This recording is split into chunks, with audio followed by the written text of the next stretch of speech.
Welcome back. Time for another episode of Sales Pipeline Radio.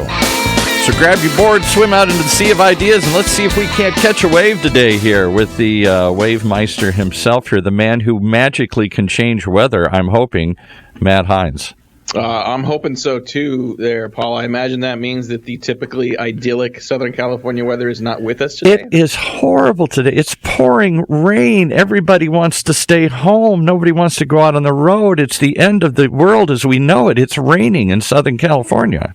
It'll be okay. I think you'll be okay. I am in the world headquarters of Heinz Marketing here outside of Seattle, Washington today. I'm on the East Coast next week. And my first stop is Boston, where, of course, there is supposed to be 2 feet of snow dropping on Sunday. So I'm hoping it gets it out. Just get it out of your system there, Boston, and okay. Get in the next day, and hopefully everything looks Well, you know, you've got a great topic today here, because I'm feeling kind of old school today. That's pouring rain. My dauber is down, as my dad used to say. I don't know what my dauber is, but my dauber is down, and you're going to review something that hits home to an old guy like me. Can knuckle-dragging salespeople still succeed? I hope so. I hope so, too, and we're going to find out shortly. But while Paul goes and Googles dauber, we're going to get started here. Thanks for joining us on another episode of Sales Pipeline Radio. Really excited to have you all with us. If you are joining us live on the Funnel Media Radio Network, we are here every week live at 11:30 Pacific, 2:30 Eastern. For those of you joining us on the podcast, thank you so much for subscribing. Very honored and humbled that our subscriber numbers continue to grow as more and more people discover the program and our great guests and the ideas they're sharing. So thanks for joining us. And every episode of Sales Pipeline Radio is always available, past, present, and future, at salespipelineradio.com. We every week are featuring some of the best and brightest minds in B2B sales and marketing. Today is no different, as Paul referenced. We have a knuckle-dragger on the call today, a proud knuckle-dragger. We have the author of Knuckle-Dragging Sales, and a longtime successful sales executive, and now he is a podcast host, best-selling author, keynote speaker, consultant, sales mentor. He does it all. John Crowley's joining us today on Sales Pipeline Radio. John, thanks so much for joining the show. Matt, thanks for having me, man. I'm really excited.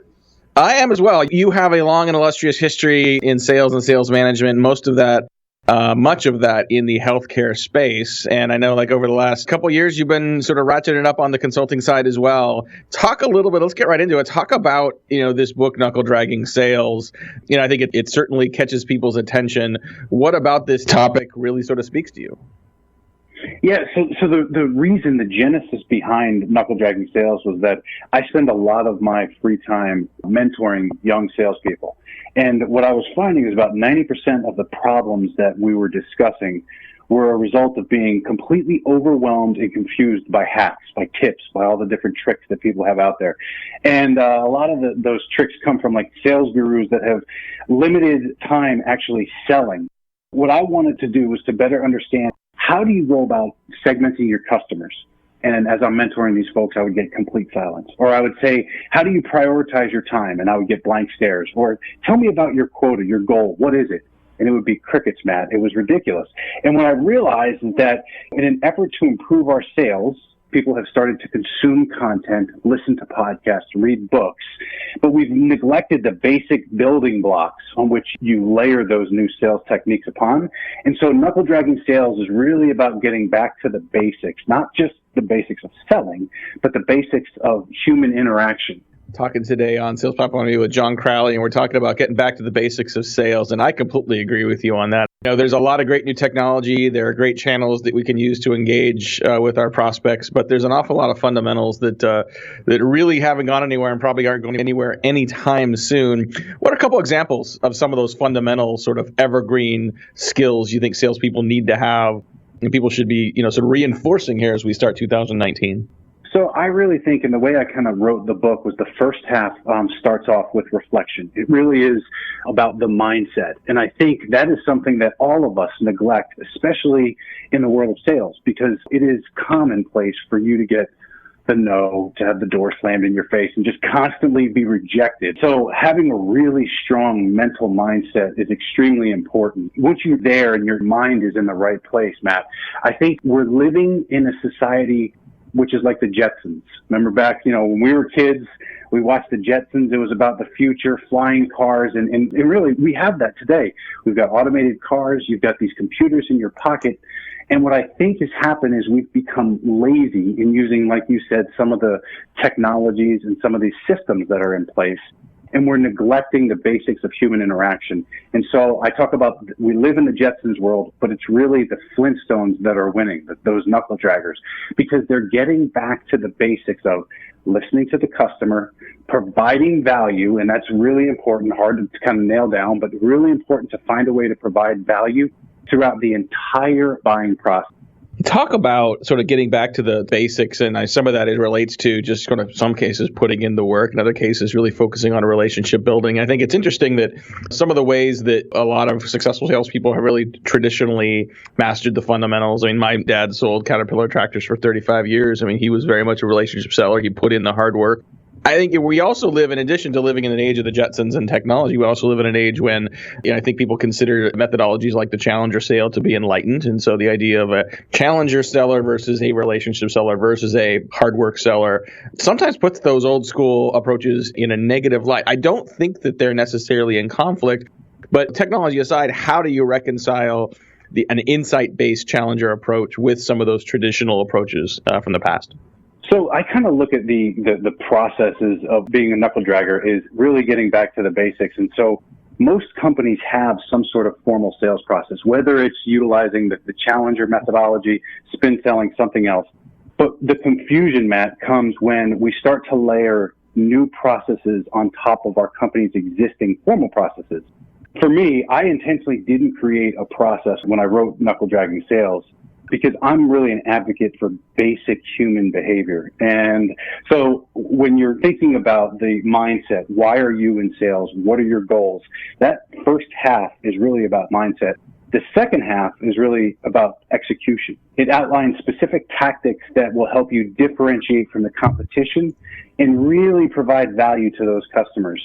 And so what I've been told from the people that have read the book is the thing that they really like is that they can start to plug some of these tactics into their existing process and not disrupt the whole thing.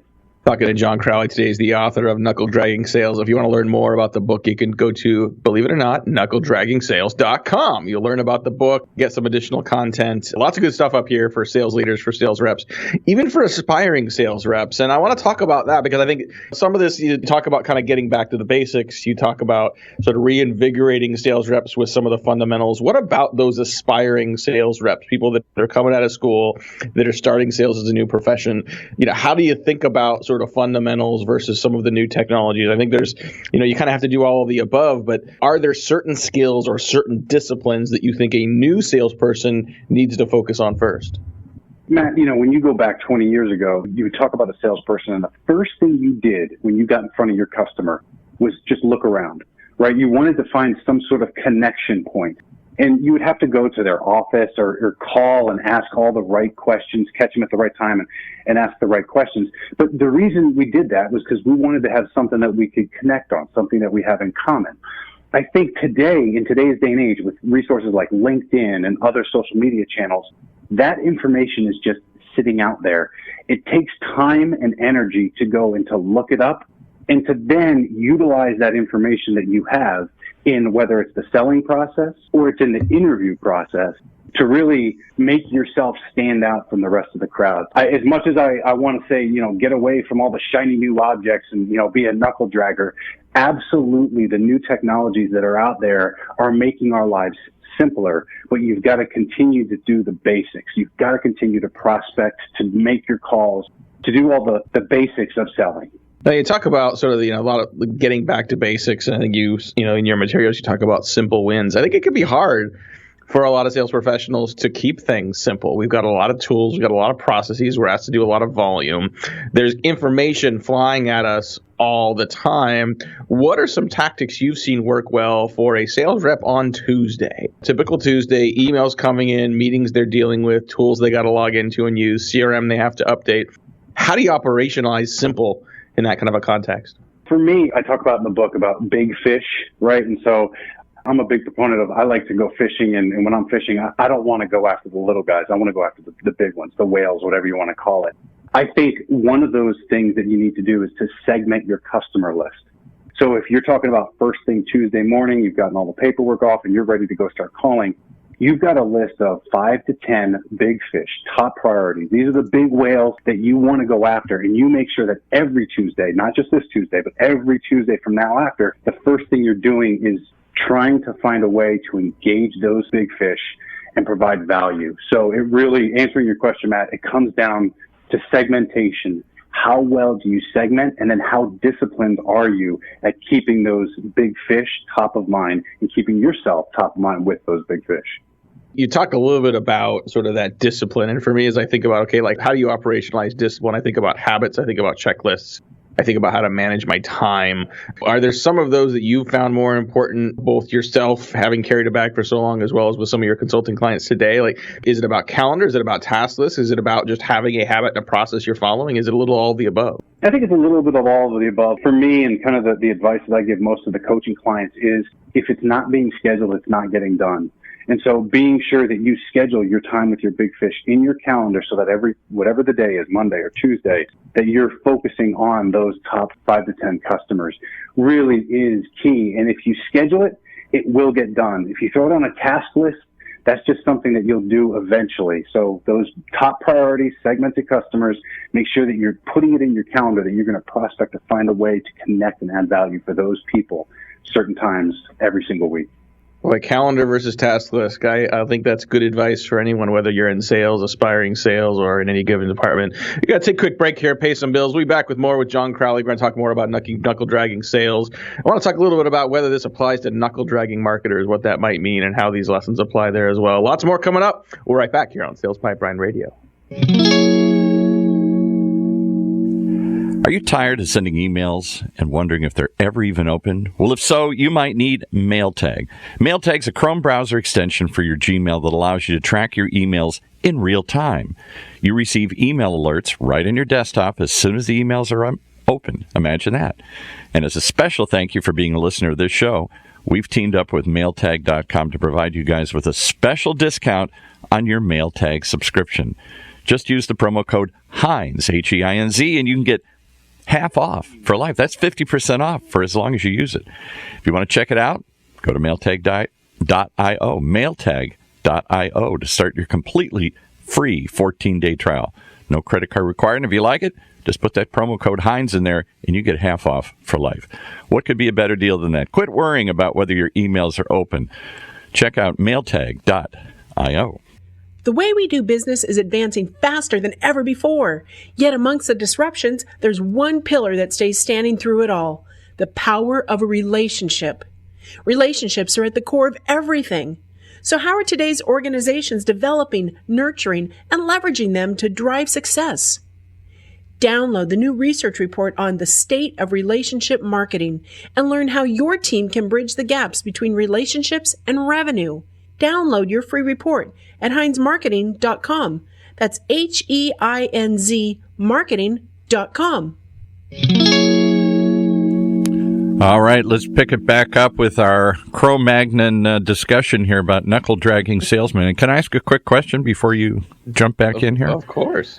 A million years ago, I did sales, direct sales. I worked for Xerox copiers and had to pull my copier out of the station wagon. You don't even remember what station wagons look like, and collapse the cart and push it up and down the hallways of all the buildings, saying, "Copier, who wants a copier?"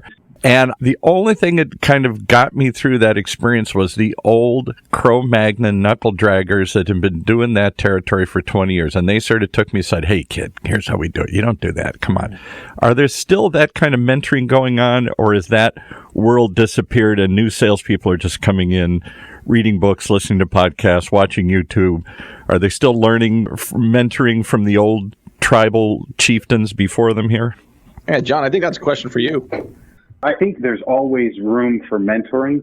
I will say that the market has moved so fast in the last 10 years that if you haven't adjusted with the market and developed some sort of technical acumen, that you will get left behind. And I can tell you, I meet with kind of more senior level, let's call it wiser reps all the time, that inevitably, if you're in sales, it's a high risk business. And there are times where you can get downsized completely outside of your control. Matter of fact, I just had a meeting with a guy the other day, and he spent 25 years in pharmaceutical sales, was very successful, but he got laid off because one of the drugs just went generic. And so as we're talking, I started talking to him about like, hey, I see you're from New Jersey. I'm from New Jersey. And I see that, you worked at Pfizer. I worked at Pfizer. And the look on his face was just completely perplexed. He had no idea where I was getting this information. So he finally stops me and he goes, how do you know that I lived in New Jersey? I said, the first thing I did was look at your LinkedIn profile and I, saw what you'd done in the past.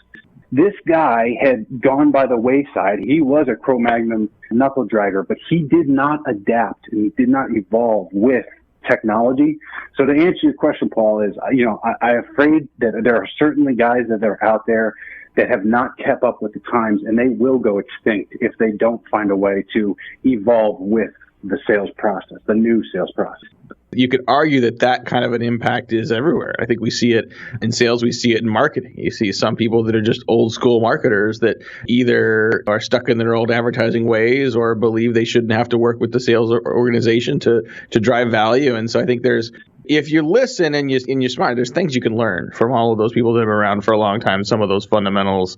But I think it's always a combination of all of the above. We're here at Sales Pipeline Radio talking to just a few more minutes with John Crowley. He's the author of Knuckle-Dragging Sales. Make sure you join us next week. We got a group of guests coming up over the next few weeks on Sales Pipeline Radio as well. Next week, we have Brian Scudamore. He is the founder and CEO of 1-800-GOT-JUNK. Really excited to hear his story. I know he's got some great sales stories as well. His new book called WTF, which for him stands for Willing to Fail, talks about his entrepreneurial journey. So excited to have Brian next week on Sales Pipeline Radio. John, talk about knuckle-dragging marketing for a little bit. And I think what I want to hear is, as a knuckle-dragging salesperson, as someone who's back to the fundamentals, what do you need from marketing in marketing organizations or organizations you're working with? What do you need from marketing to make sales successful? I think there's really two main things. Is one, a coordination of the messaging, making sure that what is coming out of the rep's mouth aligns with what marketing is doing. So that would be the first piece. And then the second would be qualified leads. But going back to kind of knuckle dragging, I'll give you an example. I've worked for many years in the healthcare industry. I was working with a company, big Fortune 15 company that was dumping a ton of money into advertising. But as we dug deeper and we started looking where they were spending their money, it was all in print ads. And I'm just sitting there scratching my head going, guys, what are you doing? They had zero social media presence whatsoever. They were dumping it into print, just print ads that would then be distributed out by their sales reps. So I think the second component is you've got to get leads that are hot leads. And as soon as those things come in from marketing, it needs to then be pushed to the sales team. It can't get cold and stale. The quicker a salesperson can follow up with a lead, the higher the probability that they close that sale in a shortened period of time. Those are the two things I would say, Matt. I want to talk a little bit about best laid plans as well, right? Whether you're following a new strategy or whether you're combining that with some of the old fundamentals from the knuckle draggers. We are sitting here as we record this, it's January 17th. We're 2.5, almost 3 weeks into 2019. And there's plenty of sales reps that are facing resilience opportunities already, that are getting lots of no's, that are facing prospects that haven't moved as quickly as they want. How do you adjust? Like, how do you handle resilience as a sales professional? And how much of that is the strategy you bring, how much of that is mental, just to try to sort of position yourself and to ensure that you're staying positive and staying focused on what you can control and what you can do moving forward? As much as I want to say it's mostly mental, and it certainly has a lot to do with the mental aspect, if you haven't been strategic in the approach that you've taken to your territory, if you haven't segmented your customers, if you haven't come up with a coordinated call plan, then all the work that you put in could just be spinning your tires. So I think sales is mostly, if you were just to break it down from a percentage perspective, it is greater than 50% mental. There certainly is the strategic and tactical side that goes along with it. But if you don't have the right mindset coming out of the gate, you're done. But you certainly need to make sure that you're continuing those strategical tactics that will drive the end result. If you're calling on the right people with the right message at the right time, you've got a higher probability of being successful, especially if you've got that positive mindset, Matt. Mm-hmm. I totally agree with that. Awesome. Just a few more minutes here with John, and I think you clearly, you have been successful in your career in selling. I think anyone who's kind of publishing and as much as you are has learned from a lot of people along the way. Who are some people that you have particularly learned from? People that you would recommend others kind of check out? They could be authors, they could be speakers, they could be alive or dead. But who are some of the business leaders and thinkers that have most influenced you? I would say probably the biggest influence would be Seth Godin, and that's coming from a guy who is a sales guy. I think the reason I've resonated, or Seth has resonated with myself, is because he is my antithesis. If you put us next to each other, we couldn't be further the same, or we couldn't be more different. Seth is extremely analytical in his approach, and I really have enjoyed his marketing mindset, but then the way he brings sales into that conversation. So that would be my hands down number one go-to choice. Oh, that's great. It's a good recommendation. And he's someone who's been publishing for a long time. And talk about knuckle draggers. I think there's, folks that have said he might be a little old school, but the advice he gives on a daily basis on his blog continues to be valuable. Speaking of blogs and additional information, where can people learn more about knuckle-dragging sales? I know people can go to knuckle-dragging-sales.com, get a copy of the book, get some bonus materials. Where else you recommend people go to check out more about this? Go to Knuckle-Dragging Sales. Everything's linked there. My social media platforms are all there. You can email me, call me. I've got an 800 number. If you want to talk about sales, I'm all open ears. So just give me a shout anytime. Awesome. Love it. Well, thank you very much for our guest today, John Crowley, the author of Knuckle-Dragging Sales. Thanks for joining us. If you'd like to get a copy of this presentation and learn more about the book, and you want to hear this again and have some other folks in your organization listen to this, you'll find a copy up at salespipelineRadio.com here in a couple days, and we'll have a transcript with links off to the book and to the other resources John makes available on HeinzMarketing.com here shortly. I think, Paul, as we all get older, we all get into knuckle-dragging stages, right? It's easy that we all felt like whippersnappers and thought all the old people didn't know what they were thinking about. And as the father of 3 young kids, I'm already starting to feel like our kids consider me now a knuckle dragger as well. Lots of good thinking today. Good to look at the future and what new opportunities exist, but always important to learn from the past. Well, thanks for joining us on another episode of Sales Pipeline Radio. We'll be back next week with an exciting guest, Brian Scudamore. He's the founder and CEO of 1-800-GOT-JUCK. He'll be joining us, talk about his journey and his new book, WTF. Willing to fail. For my great producer, Paul, this is Matt Heinz. Thanks for joining us on another episode of Sales Pipeline Radio. You've been riding along on the Sales Pipeline today from the good folks at Matt Heinz Marketing, right here on the Funnel Radio channel for at-work listeners like you.